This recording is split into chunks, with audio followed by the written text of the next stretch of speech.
Hello there, Miss Johnson. My name's Hi. Dr. Mishra. I'm one of the psychiatrists that work here in the outpatient department. I've got a little information from your GP in that you've just been struggling with a number of symptoms. Yeah, it's really odd and it's really difficult to cope with. Okay, well, could you share with me what's been happening? Yeah, I keep getting these weird attacks where I just feel really weird and I get this awful, horrible burning sensation on my scalp and this horrible smell. It's just really hard to cope with. Okay, I know some that your GP's tried you on some painkillers and you haven't had much luck with that. No. And that you'd also been tried on an antidepressant. Yeah, well, about a year or so ago I was really struggling with my mood. Okay. So he put me on the antidepressants and they started to help, and then about 5 months ago he upped them because I needed a little bit more help. Okay, and you've been having these other symptoms you've mentioned For about 5 months as well. Okay. And so how often are you getting these attacks now? They're about 2 to 3 times a week. They've got a lot more frequent recently. Okay. And do they occur any particular time of the day at all? No, anytime, anywhere. Anytime, anywhere. Okay. And what kind of work do you do?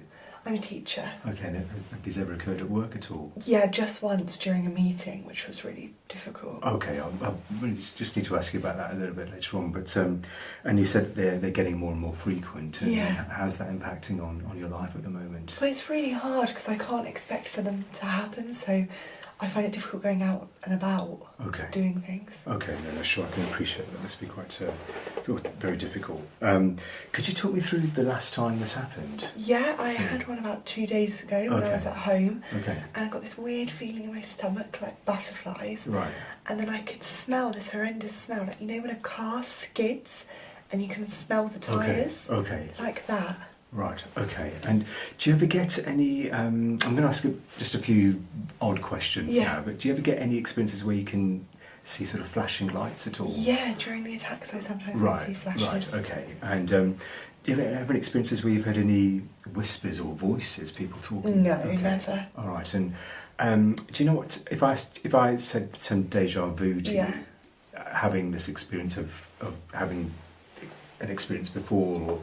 Yeah, actually I've been experiencing deja vu quite intensely recently. Right, okay. And ever had any experiences where just the world around you didn't feel real? Yeah, I struggle with that during the attacks. It just doesn't feel real. Okay. I mean, are you aware of what's going on around you when you do have one of these attacks? I think so, but it's really hard to tell. Okay. And then how do these things resolve? You know, do they just go about? They sort of go, and then I feel really groggy and tired. Okay. And I have a bit of a headache afterwards. Okay. I mean, do you ever find that you've bitten your tongue or? No, never. Okay. Have you injured yourself in any way? No. Have you found you've ever been incontinent or wet yourself? No. Nothing like that. Okay.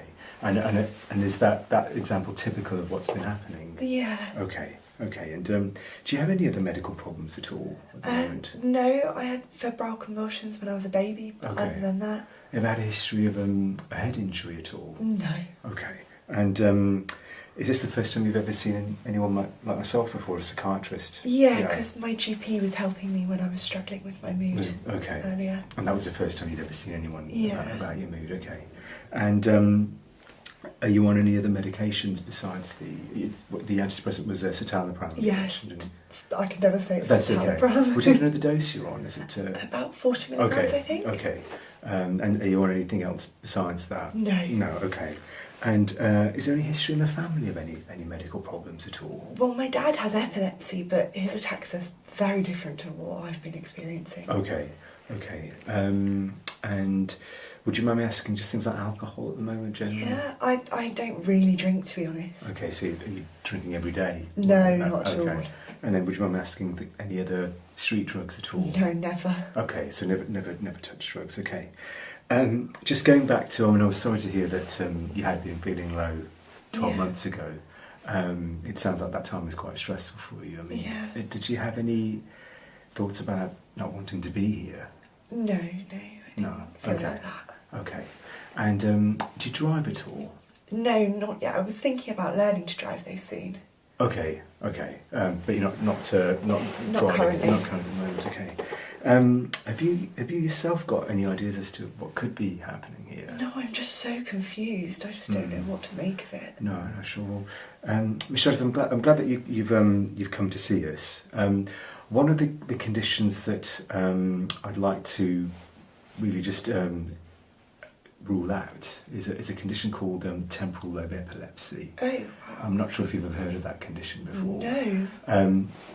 So it's a type of epilepsy that we know is characterised by certain symptoms, and some of the symptoms that you've described there. Because the attacks are very different to my dad's. Yeah, and so these sorts of experiences of burning rubber can be reported in that kind of condition. We do know that epilepsy runs in families, right. And so whether the fact that your father has a diagnosis of epilepsy may be a contributing factor. Right. We also know that certain medications can bring on the condition in those that are vulnerable, and so we need to look at whether the citalopram had contributed to that. Okay. Given the fact that as the citalopram was increased to 40, that's around the time that these symptoms first started. So that's something that we need to look at. The other thing that we would need to also look at, I'm afraid, is if the diagnosis of a temporal lobe epilepsy was confirmed, right. that would impact on just some of the conditions about you driving, because obviously in terms of having an experience like that at the wheel of a car would be obviously have concerns about your safety and to obviously others on the road. Okay. So that's something that we would need to bear in mind. We've only had a limited amount of time today, Miss Johnson, so I'll give you some information leaflets about it, and then I'm happy to book another appointment to see you. Okay, thank you. Thank you.